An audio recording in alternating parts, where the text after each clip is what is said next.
Nabi itu panglima perang, strateginya luar biasa.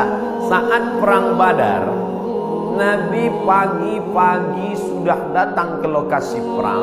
Akhirnya lokasi perang dikuasai Nabi dan musuh ketinggalan. Kenapa Nabi awal? Nabi awal datang menyusun pasukannya di tempat matahari terbit. Karena Nabi pasti duluan, karena sebelum azan subuh dia sudah tahajud, badannya sehat. Habis tahajud witir, habis itu sholat subuh, langsung dia susun barisan.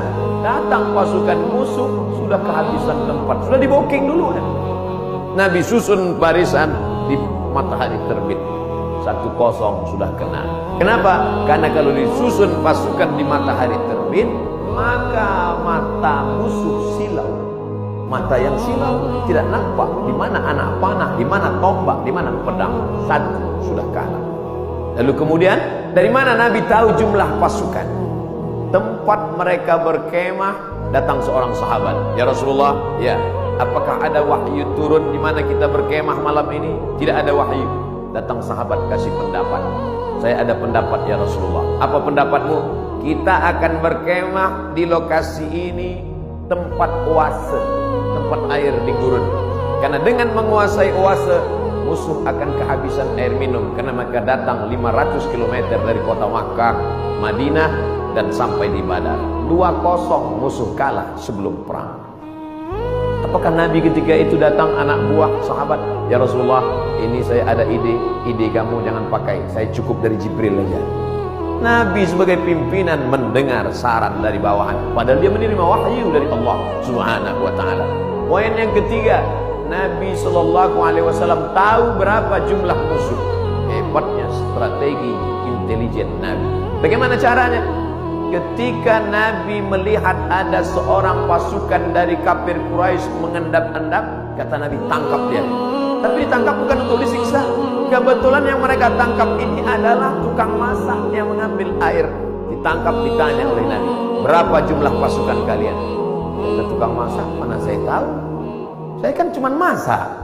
Masa pasukan itu kan yang tahu pimpinan. Nabi tanya, kamu kalau masak pagi siang berapa ekor kambing? Berapa ekor onta?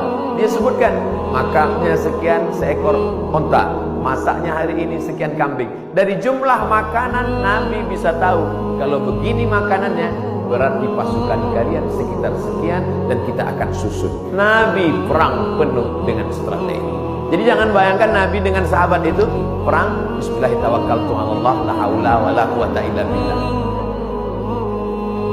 Al-haqqu bila nizam yaghlibuhul batil bin nizam. Kebenaran yang tidak dimanage dengan manajerial yang baik akan dikalahkan oleh kebatilan, tapi diatur dengan manajerial yang baik. Nabi strategi cari tempat, dia menang. Strategi awal susunan barisan, dia menang. Strategi berapa jumlah pasukan musuh, dia menang. Setelah siap strateginya, baru dia berdoa di tengah malam. Saat dia berdoa itu dari Isya sampai subuh, datang Abu Bakar tengah malam mendekati Nabi. Hasbuka ya Rasulullah, wahai Nabi Muhammad, cukuplah berdoa itu, berhenti, doamu pasti dikabulkan Allah. Tetap dia berdoa sampai subuh. Lengkap persiapan mental, spiritual, kecerdasan intelijensia otak dengan kelembutan hati berdoa. Hari ini orang hanya berdoa tanpa berusaha, berusaha tanpa berdoa, sombong. Berdoa saja tanpa usaha, pesong. Pesong bahasa Melayu gila.